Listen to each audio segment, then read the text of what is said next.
Matt, just when you kind of look back at the Iowa State game, just what did you take from it, and what can be better, and what can your team learn from it? Right. Well, first of all, our execution in the first half was pretty good to play a team that's that good defensively to get the shots that we got. We're going to live with that. I thought we got really good shots. We had 5 turnovers. I said it after the game, if you just do the same thing in the second half and you have 10 turnovers with the team that forces the most turnovers in the country, that's something that you want to live with. So there's always some silver linings. And when you play, I thought Tourier's pressure bothered us. We got frustrated when we missed shots, and then we got loose with the basketball in the second half. We were just careless with the basketball. You have to be able to make better decisions and keep getting quality shots. And even though they weren't going down for us, you got to keep executing, keep doing your job. And then I just thought our ability to adjust to the basketball, whether we're 1 pass away, 2 passes away, whether we're in a closeout, we're in a rotation, was just poor. Especially in the second half. Nothing happens and they can't have an advantage. Nothing happened on about 10 possessions and they got an advantage, all because we don't adjust to the ball with our proper influence. We don't keep the ball in front of us. And now we're just playing catch up, and now you're in rotations, and now you're over helping, and you're just putting yourself in a tough spot. With that being said, they're a really good offensive and defensive team. So they're going to make some plays, and they're going to make some plays over you. Keep forcing them to keep making plays over you. Break their rhythm, keep them in front of you, make things more difficult on them. And we simply didn't do that. Now, with all that being said, after watching it, I feel even more after what I said after the game was true. Is they're a good team. They're a good team. And they get after you, they make it hard on you, they make you uncomfortable. And you got to be able to play this game uncomfortable and still get to your shots and still make it harder on them, because that's the game. That is the game. You got to get better shots than your opponent, and you got to be able to force them into the tougher ones than you're getting. If you can do that, you're going to win. They did that on both ends. And we normally do that from an offensive standpoint. And that's what I talked about, our energy, is that you got to find your energy through your effort, through your defense, through your rebounding, through your running. You got to find your energy that way, because the ball's not always going to go in. Well, we've still been able to score 80-plus points in every single game. Even though we haven't been perfect in those games, we still found enough to be able to score that amount in every game. So you lean on that a little bit, right? That you're going to go get that number again, because that number is the number they got. 82 is their number, right? That is their number. And the game unfolds differently, especially when somebody's up. But you got to be able to grind out a victory. You got to be able to grind that out. And we're not in a position right now to grind anything out. And we got to work towards that, because you never want it to happen, but it always happens. It always happens. You go on the road, people get in foul trouble, people get hurt, you miss shots. Now, can you grind that out, be great defensively, great on the glass, and take care of the basketball when shots don't go in? That's our challenge, and that's what we have to work towards. Now, with that being said, we want to score 80 to 100 points and not put that kind of stressor on them. But that's the silver lining, I think, of the game right there, is when we get back and compete again on Wednesday, no matter how the game unfolds, you have to be better on the defensive end. You have to do a better job taking care of the ball. How much can you see already Nico's fingerprints making an impact on Minnesota basketball? Yeah. Well, he has a system in what he does offensively. You can see that in their ability to cut. Now, you're adding a lot of pieces here. He has one guy that he's coached before.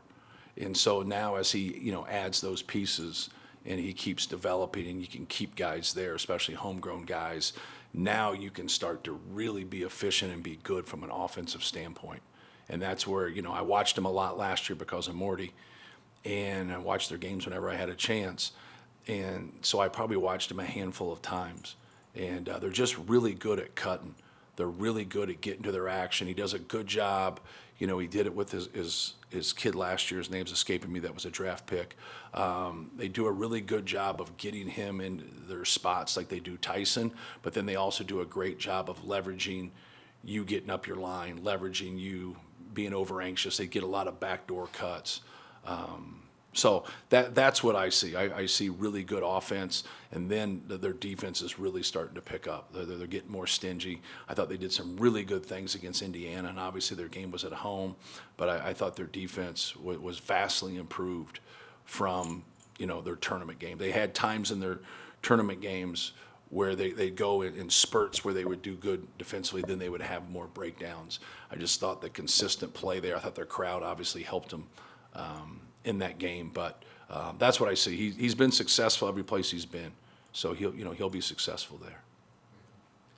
What ways is Antoine helping the practice dynamic right now? It's just his ability to break people down offensively. Like he can get the ball and go get his own shot.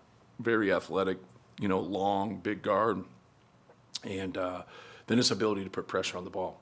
Like I think that really gives us a good look for people, because like no matter who we play, sometimes people scheme to put size on Braden. Sometimes they go and put ultimate quickness, but normally the best defender goes on him, right? And so like now having Antoine being able to guard him and other guys in practice. So he helps us on both ends, and ultimately he helps himself. Have you had a scout team guard that talented, or has it been a while? No, we haven't. We've had some guys that are pretty good that have redshirted or whatever, but in terms of just like that type of ability that can break people down, he's going to be a good player.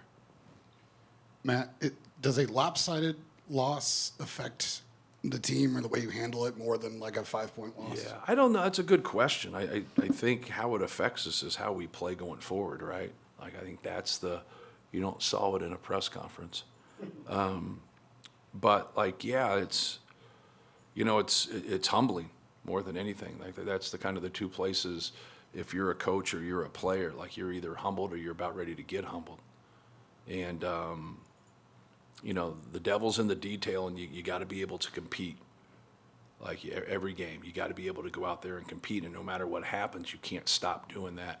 And I think they got it, no different than what we did to Texas Tech, right? No different. And that's what I told them. I said, how do you think they felt? How do you think Texas Tech felt? Like they're a good basketball team. They just beat LSU by 30 points. Christian Anderson had like 37. Like, like those guys, you didn't walk away from that game thinking about their two best players, like how you thought of them. Those guys are two of the best players in the country. And we had a great night. And so we got some of the best players in the country, but Iowa State was better than us. It's simple as that. And that's what you want. Like champions always get off the canvas. And so like when you get knocked down, that's who you are. But you also hope like the lesson in the whole thing is that you prevent that from happening again. That hasn't happened to us too much, especially at home, but it did, And when things happen and go against you, you gotta, as a coach, you gotta look at what you're doing or look at how you're doing it. And obviously we're in a good position. Like our first half, there's not a lot to look at and say, hey man, what's the problem here? Because we were getting really, really good shots, and that's a hard thing to do against them because they're a great defensive team. Matt, have you seen Omer adapt to a different culture, a different way of living? Mm-hmm. He said he's never seen snow, didn't have a winter coat when he got here. Yeah. The basketball is basketball, but when you get international people who haven't seen this way of living before, that can be maybe the hardest transition. Yeah, just, trying to adjust to everything. A lot of times you're coming in and basketball-wise, you learn a new system, you got new teammates, but now you're moving and living in the United States. College basketball is refereed differently than FIBA basketball. Kind of learning those nuances is really important. Learning on playing coming off the bench, learning on playing with lesser minutes. There's just a lot of adjustments, and then from a culture standpoint, it's something that I've never been through. You go and you visit places, and then you come home, right? You go for a week, you come home. You don't go and you stay, and so everybody, we're all get into our own habits.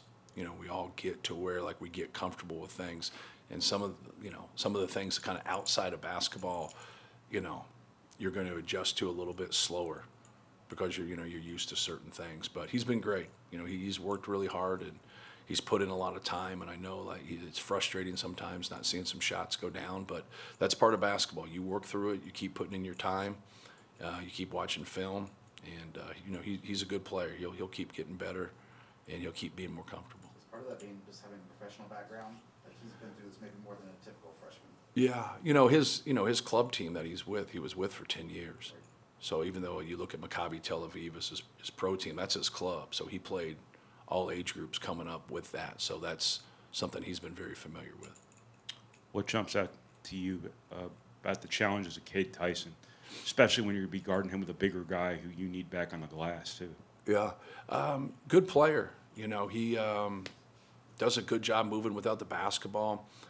He can put the ball on the floor. He's just not a guy that shoots threes. Obviously, he can shoot and make a lot of threes, but like he does a good job playing off his shot fake. They'll post him a little bit and back cut him and then post him, and just a good feel like they've done a good job of what they run and incorporating him and trying to get him looks, but also playing off of that. People get on top of him. People try to wedge his screens. He back cuts for layups. So, good player. There'll be a lot of different people guard him just because sometimes in their stuff and what they do, there'll be some switches. So, everybody's got to be prepared to guard him and the rest of their guys. Thank you. Thank you, guys. Did you recruit Tyson?